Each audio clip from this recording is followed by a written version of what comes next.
Yeah. Some of it I know. Some of the yeomen there were pretty lazy.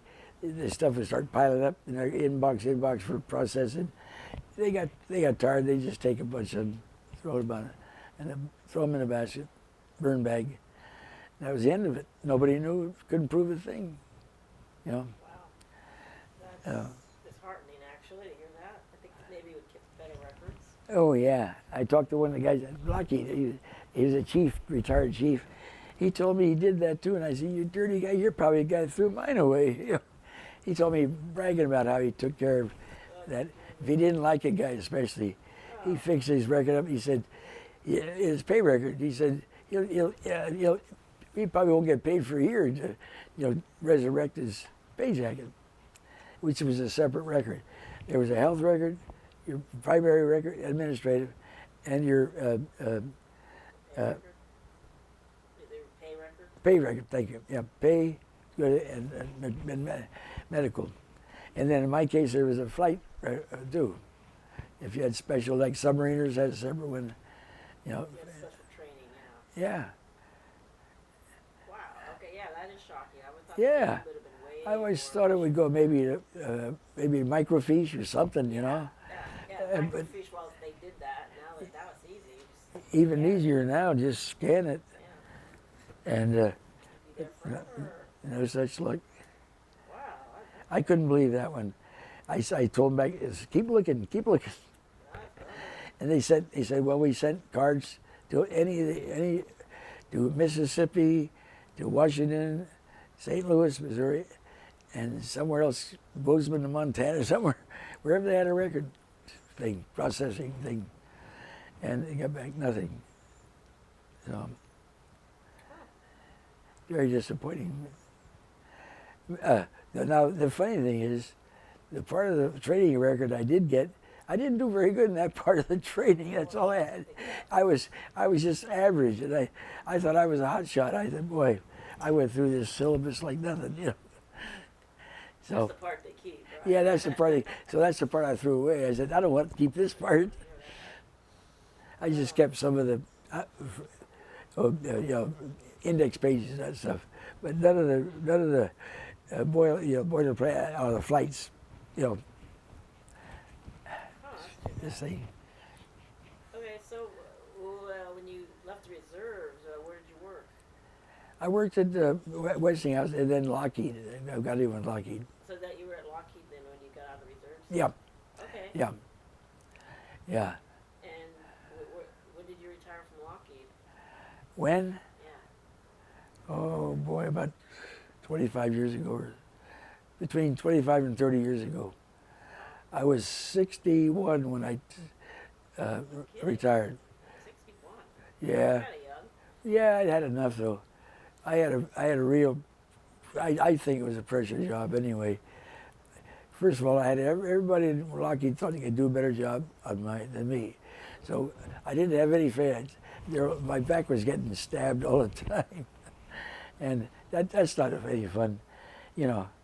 So I just had enough pressure to. Surprisingly, there's no goofing off in Lockheed. It was a high pressure job. It was a place where things had to be done. There weren't three people doing the job. Like contrary to what some senators thought. It was no picnic. Everybody had a real job. Oh no, I'm sure it was highly competitive, and those are good jobs with good benefits. Yeah, that's right. Yes, it was. Yeah, that's the best. Pay a price? Oh, wow. Yeah, very good. Yeah. So I took about as much as I could. It was one day I said, that's enough. Okay, so then what'd you do? Well, then let's see now. I volunteered at church, and stuff. I was active at that time, and I was a fundraiser, and I did pretty good for a while. And then my sources dried up, so I stopped doing that. I played a lot of golf. Fundraising for who? The church. Oh, just for the church. Oh, okay. Yeah. Which church? It's St. Nicholas, San Jose, Greek Orthodox Church. They were on a big expansion program, and so They had big debt. So we tried that. And I throw beer busts and everything. Anything. The priest, he didn't mind that. I brought in money. And I went canvassing from Palo Alto to San Jose, Salinas, everywhere. But that was earlier. I was full of vinegar then, you know. But now I'm lucky to walk around just to keep Miriam company. Aw. Yeah, that's a full-time job. Well, it's a fun job, though. Yeah, it's a fun job. Okay, so But you I- work for the church, and then what's next? Play golf. Oh, I played a lot of golf, yeah. And I did some recruiting for the Navy.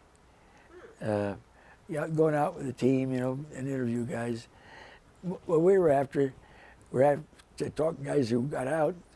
I did a hitch to come back in and go for a career, because they were already trained. We didn't have to have a lot of training. I remember we were especially zeroed in on radiomen for some reason, and electronics engineers, electronics operators. And then, let's see. Well, Back up to the golf real quick, John. Where did you like to play golf at? What golf courses? oh well, I liked Stanford, of course, good. I liked the one down in San Jose. What's the one near the park down there? There's a Crystal. No, that's not it. Crystal Springs wasn't bad. I never played that too much, but there was one down below San Jose, near Riverside. Riverside was good too. It was long. It was uninteresting. It was just long. If you could hit a long ball, you'd kill it in the course. And but I like Stanford.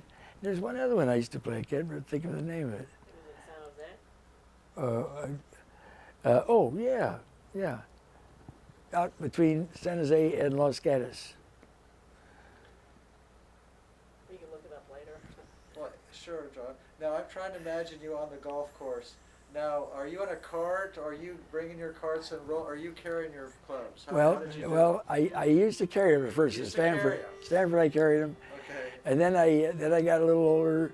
I went for the cart.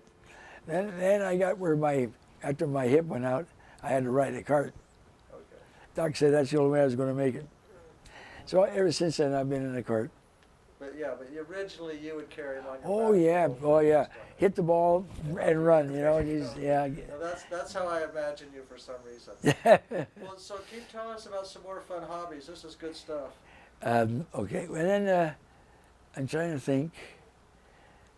Yeah, let's see.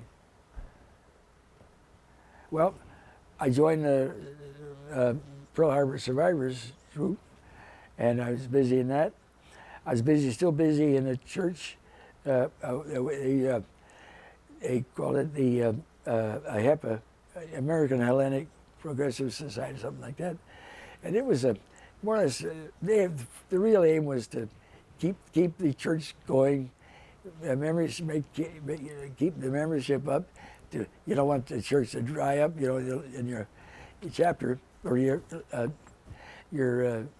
zone, parish. And then I joined the AHEPA National. I joined another group called the Leadership 100.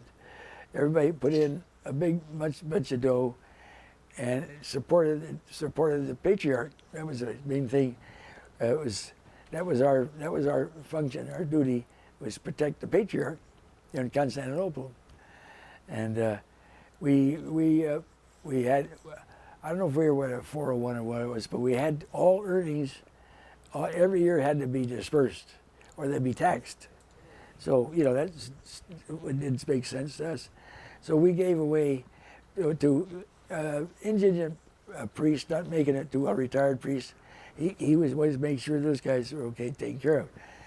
And then we moved from there, and we even didn't matter if he was Greek Orthodox or not. A lot of them we support them anyway.